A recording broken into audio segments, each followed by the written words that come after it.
Hello, I'm back in the UK. Had my 6 month adventure. Left back on September 2nd, got back March 6th. I landed back in the UK. March 5th, I left the ship.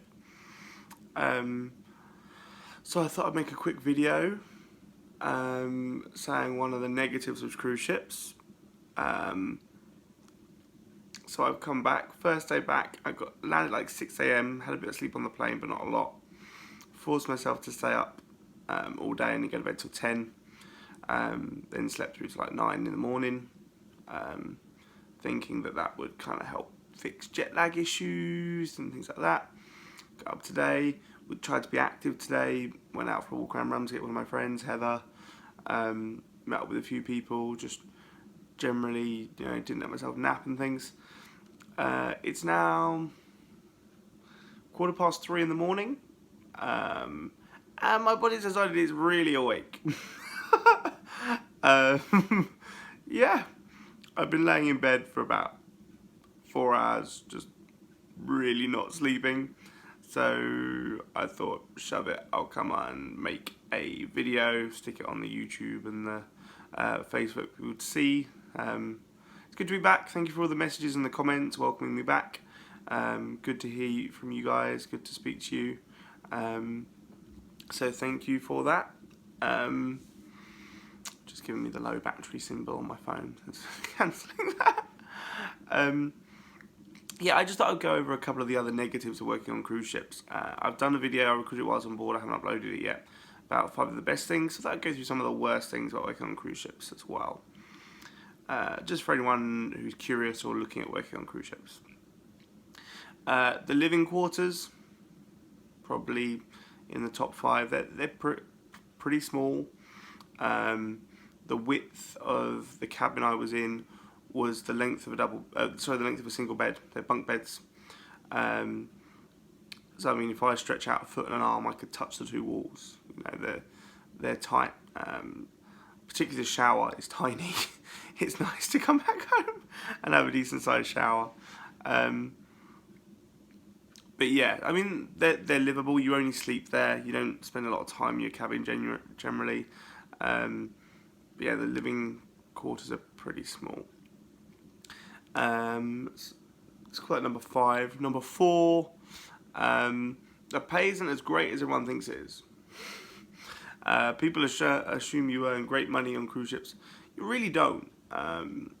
If you come from the Philippines or from Indonesia, something like that, then yes, the pay compared to what you're used to back home is pretty good. If you come from a fairly well-developed country, so Europe, America, Canada, Australia, South Africa, the pay is mediocre, and that's looking at it positively. What makes the pay worthwhile is that it's tax-free unless you live in the States and you're on an American ship, then you'll get taxed. But if you live anywhere else, it's tax-free, and the fact that all your food and accommodation is covered, so the money all goes in your pocket. However, trust me, you'll find things to spend it on. You want to go on excursions, you want to drink, there's a lot of parties, everyone's drinking, you join in, so you want to drink with everyone, you buy a round, you get alcohol cheap, but it still adds up. Snorkeling, scuba diving, excursions, you buy bottled water because the water at the machines doesn't taste very nice. You buy Wi-Fi on board, which adds up very quickly.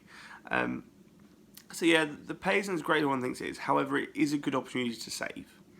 So that's kind of it. I'll probably talk about that in the top 5 and in the worst 5 because it's kind of a two-edged sword. But yeah, so just be warned. Number 3, the food was pretty sucky. Very carb heavy. And I'm sure a lot of people are looking at me thinking, oh, well, he looks like he ate plenty on board. Yeah, get off my channel, go away. If you're here to make comments about my size, just go away. Not interested in what you've got to say. I lost a lot of weight to get the job, and I was hoping to continue that. And dieting on board is near impossible. You've got no cooking yourself, so you have to eat what's prepared for you. It's generally pretty much the same thing in and out. Yeah, it gets pretty sucky. It's not terrible, but it's not great.